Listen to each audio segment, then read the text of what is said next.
Mom put my allergic son's life at risk for sister's lunch, now sends lavish gifts hoping to patch things up, but I'm done. Hi, I, 28 female, have had a rocky relationship with my mother since childhood, but this time, the limit has been crossed as it's now affecting my son. I'll explain in detail. So, my mother, let's call her Sylvia, 56 female, raised me and my younger sister Jane, 26 female, all alone after my father passed away unexpectedly. She has been a bitter woman for as long as I can remember, but people used to ignore it because of the trauma she faced, losing a husband and raising her children alone. I have been very spirited since a young age, always running out in nature and smiling at passers-by, but I never received the same kindness from my mother. My sister was 2 when my dad died, so I used to help my mom in my own little ways, by taking care of Jane or entertaining her when she was alone. My mother did acknowledge me here and there, but that was all the love I got from her. Over the years, due to this, I started lashing out and became the ultimate ungrateful child she expected me to be. By the time I turned 13, I got a part-time job, took care of the chores at home, and even babysat Jane, only for my mom to come back from work and find faults with the slightest things. This led to fights almost every day, so from that point on, I started to stay aloof. I think Jane was affected by this sudden change in my behavior and tried to get closer to me, but I rejected her advances. Over the next few years, it was evident that Jane had become my mother's favorite child. The favoritism was so clear that she didn't show up at my high school graduation because Jane was sick, but that's a story for another day. After graduating from high school, I moved to another city for college as soon as I could, and there was no contact with my mother because neither of us made an effort to stay in touch. I still got casual texts from Jane and would reply whenever it felt necessary. I got married to my then husband a few years into college and had a son, Jaden. Jaden had extreme food sensitivities and was allergic to 10 certain food items, which were life-threatening. We opted for a vegan lifestyle after the doctor's recommendation, and things were going okay. I was still in contact with Jane during all this, although we weren't close, and it was a relationship only maintained through texts and occasional calls. My mother tried to contact me after hearing about Jaden's birth, but I never really cared enough to call back. Meanwhile, my relationship with my then husband had turned abusive, so I filed for divorce and moved back to my hometown soon after. Jane got to know of this and wanted to meet me and Jaden, so I invited her over to my new apartment.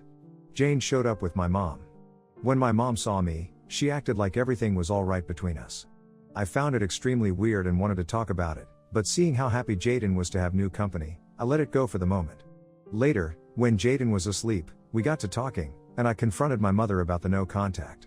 Jane interrupted and apologized on my mother's behalf, saying it was highly inappropriate of her not to try to contact me, but this was an olive branch from her to me because, at this point, they were the only ones I could call family. I didn't agree to it, but the way my mother pleaded for a chance to be a part of her grandson's life and realizing how happy Jaden was, I decided to give our relationship a shot. Things were okay over the next few months. I found a hybrid job in marketing, and my company was kind enough to give me work from home, considering my son was alone. Jane's college was an hour's ride from our hometown, so she used to visit every now and then, but things between my mother and me weren't good. She came to my house almost every weekend. Weekends at my job are light, to take care of her grandson, but instead, she took charge of the house as if I were living under her roof. I let it slide the first few times, thinking this was just how she was, but her controlling nature was getting out of hand, and I decided it was best to ask Jane to intervene because I was sure I'd end up fighting with my mom, which wouldn't be good for Jaden to see. Jane agreed and told me she would talk to my mom that very day, which made me feel a bit relieved. What happened next was hell. I got a call from my mom the next day, and she went on about how I should have talked to her directly like an adult instead of complaining to my sister. I tried to tell her that it wasn't the right time to talk, but she kept going, so I put her on speakerphone and went back to my work. She must have realized this after not getting a response from me, and she hung up. Later that evening, I got a call from Jane saying that mom was disappointed and even cried about how I handled the call. I told Jane very clearly that I wasn't going to be pushed around like I was during our childhood and that I wanted mom to stay out of my and Jaden's life for a while. Jane tried to convince me not to curtail mom's time with Jaden but eventually agreed. I later got a text from mom apologizing for misbehaving with me on the phone and saying that she would keep her distance from then on. A year passed during all this, and Jane graduated college. Jaden also turned 4, so I could now leave him with trusted babysitters during emergencies, a role mostly played by Jane. I did see mom occasionally, basically family events or holidays, and things went pretty well. On one occasion, I had to rush to work urgently and ask Jane if she could babysit Jaden. She had a job interview, so she suggested that mom could take care of him. I was initially skeptical, but, after thinking it over, I decided it was the only viable option. My mom was more than happy to babysit Jaden, so I gave her a briefing on his allergies and what to do if anything went wrong. I had to cut it short because my mom blurted out, "You can trust me with your child, I raised you, after all." I still handed her the cheat sheet to Jaden's needs and asked her to call me immediately if anything went wrong. She nodded, and I left. My work errand was at most a 2 to 3 hour job, which I thought would be easy enough for my mom, who had just bragged about her ability to raise children. I got a call within an hour and a half, asking me to reach a nearby hospital as soon as possible. I apologized to my bosses and rushed to the hospital, only to find out that Jaden had an allergic reaction. I was extremely angry at my mother and asked her to wait outside while I received Jaden and spoke with the doctors. They told me Jaden had eaten some cookies with gluten, one of the 10 items he is allergic to, and although he was safe now, this could have gone very wrong. I assured the doctor that this wouldn't happen again and went home, taking my mother with me. Jane had already arrived at my house, so I asked her to take Jaden to his room and stay with him, which she did. What went down between me and my mother could be best described as a very dramatic fight, where my mother tried to blame the mishap on Jaden eating the cookie when she wasn't looking, but quickly admitted it was her fault for not listening to me or checking the cheat sheet. I was done with her and told her that there was no way she could stay around Jaden without my supervision anymore. She started to cry, saying it was a mistake and that I was being too harsh, but I stood my ground as it was now a matter of life and death for my child. She left soon after, and Jane followed her. I later got a text from Jane accusing me of being too harsh, but when I told her she would face the same consequences if she defended mom, she quickly backed down. I hired a kind of permanent babysitter, Nancy, from a company that provided background-checked caretakers, and it's safe to say that I didn't need Jane for Jaden after that. Jane still visited me and Jaden, but her visits became much less frequent. After Jane got a job, our relationship became more distant, and we went back to the old routine of texting, rarely discussing our personal lives. I still received occasional texts from her about Jaden, but that was the extent of our contact, and I was okay with it because I understood the dynamic. A few months later, I was caught up in another work situation on a Saturday, which was also the day of Jaden's monthly doctor's appointment. I asked Nancy to take Jaden to his appointment, but she was at the hospital with her own child, so I called Jane for help. Jane answered but claimed she had a work commitment and suggested mom could babysit. I was about to refuse and remind her of what happened the last time, but before I could, my mom overheard Jane and, not realizing I was on the call, started ranting about how she wouldn't babysit Jaden even if she was being paid because dealing with him and his condition was a burden. Jane tried to stop her, but she went on to blame me for not being a good mother and keeping the burden of dealing with Jaden to myself. I was so done with her that I ended the call with Jane and immediately called my mom to give her a piece of my mind. She picked up and began apologizing, saying she was supposed to have brunch with Jane and that what I heard was just her being frustrated. I told her that I wished for her to stay away from me and the burden forever. Mom tried to patch things up with me, but I hung up as soon as I realized her apology wasn't sincere but out of fear of losing her grandchild. Jane didn't defend her this time and apologized, but I chose to ignore her text because she lied to me about having work when she could have told me the truth. Anyway, I decided to take a rain check at work to accompany Jaden on his doctor's visit and decided not to initiate contact with my family from then on. The year passed with Jaden constantly asking about his grandma. As hard as it was for me to see him miss my mom, I managed to divert his attention to other things. It was time for his 5th birthday, and we had already chosen a school for him to start kindergarten. I did send out a few invites for his birthday, which included Jane but not my mother. Jane happily attended and brought a huge bag of gifts, which, to be honest, looked pretty expensive. I wasn't comfortable accepting something so costly from her, so I asked her not to spend so much in one go, especially for a child who might move on to the next toy as soon as he finds one.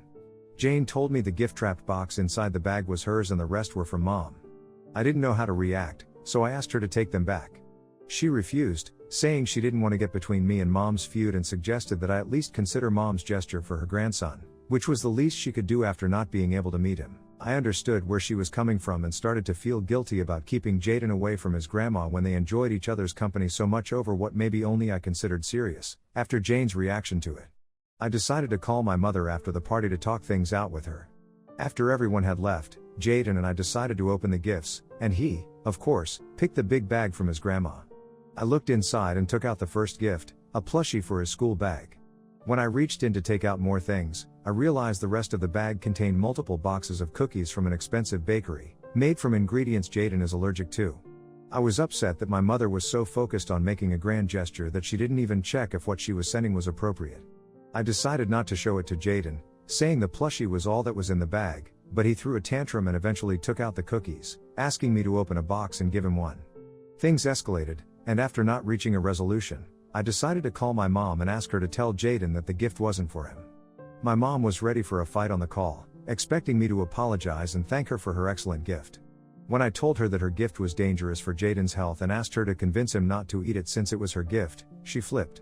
She started giving me examples of how she raised me and Jane, and said that if I weren't such a weird hippie, because I was vegan, which she considers an alternative lifestyle, and raised my son like a normal child, then he wouldn't have these issues. I was taken aback by her audacity, but I didn't have time to argue, so I asked her to address the situation with Jaden, which she eventually did after some complaining. She told Jaden that the cookies weren't for him and that she would bring his gift tomorrow, to which he listened. I thanked her for calming the situation and hung up before she could say more.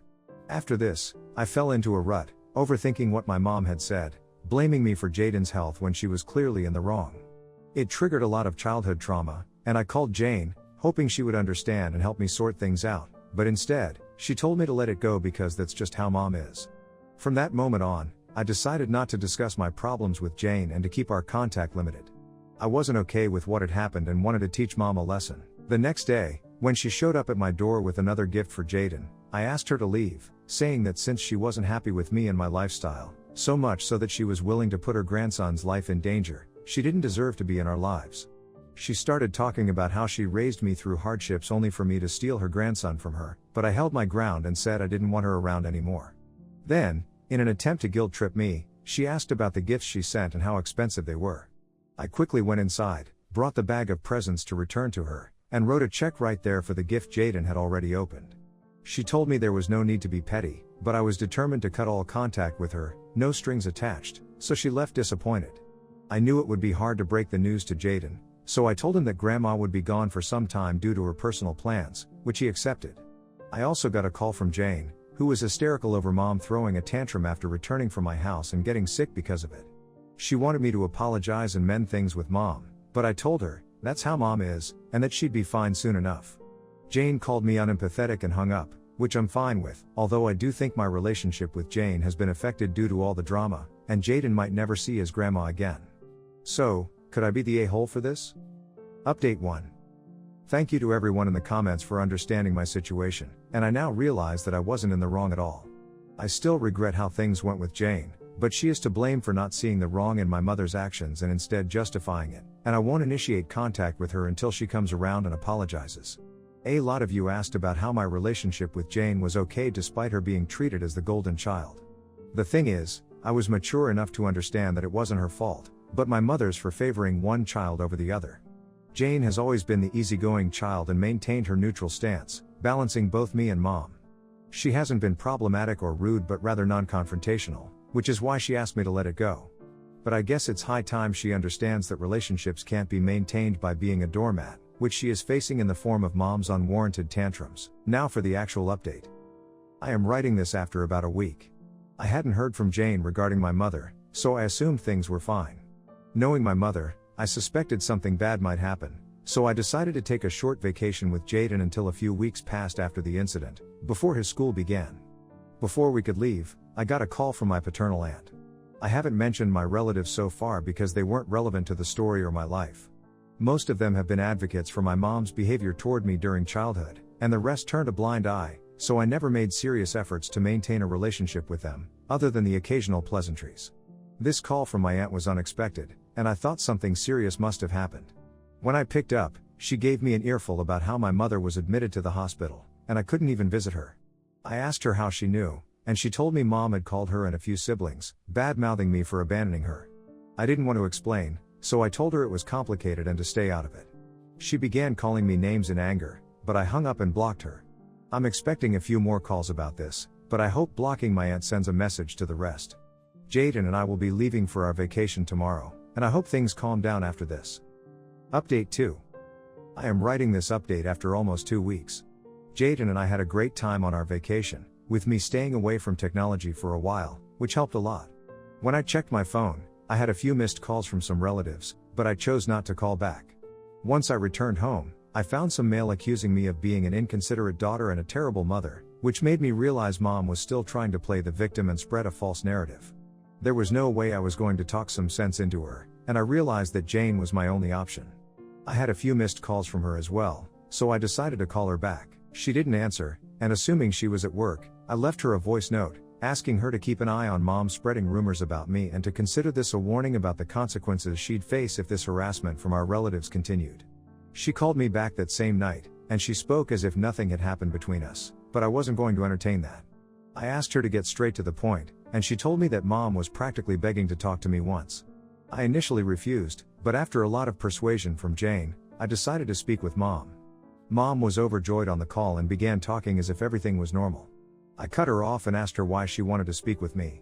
She told me that from the moment I asked her to stay away from Jaden, she had been suffering in silence. Funny how she badmouthed me to everyone, and that she was willing to accept any conditions I had if it meant she could be a part of Jaden's life. I didn't realize how attached she had become to Jaden over time, and she mentioned it vaguely, as a way to reconnect with me too. As much as I wanted to sympathize with her, I couldn't forget how she tried to endanger my son's life twice and tried to blame it on me, so I ultimately said no to her demands. There wasn't much more to say after that, so I ended the call and went back to my life.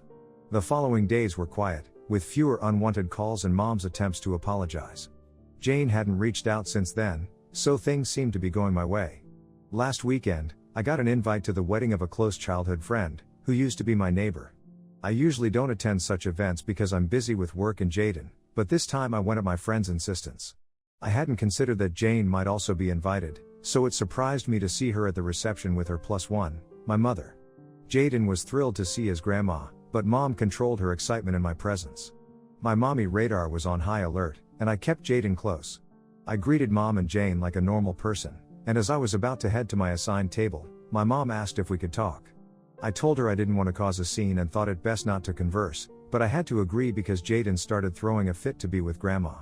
Jane suggested that we sit together. There were no seating charts, so that mom could spend time with Jaden, and I could ensure his safety. Jane took responsibility for mom, and to avoid escalating Jaden's tantrum, I agreed. The night went well, with mom acting civil, Jaden enjoying his time with her, and Jane and I catching up. Jane apologized for blaming everything on me and we cleared the air. I didn't get to speak much with mom as she was busy with Jaden, but that wasn't a problem.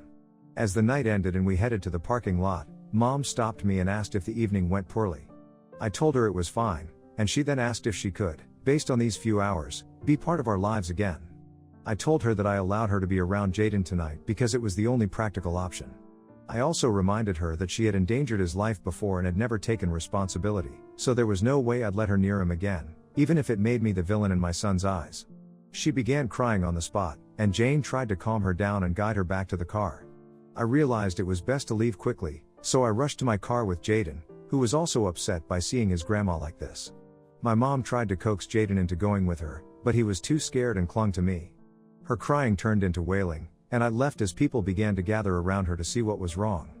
I called Jane after putting Jaden to bed, and she spoke in hushed tones, asking me to call later, so I did. The next day was Sunday, so once I fed Jaden and finished my chores, I sat him down and explained that he wouldn't see his grandma anymore and that he should avoid interacting with anyone outside school without my permission, especially Jane or grandma.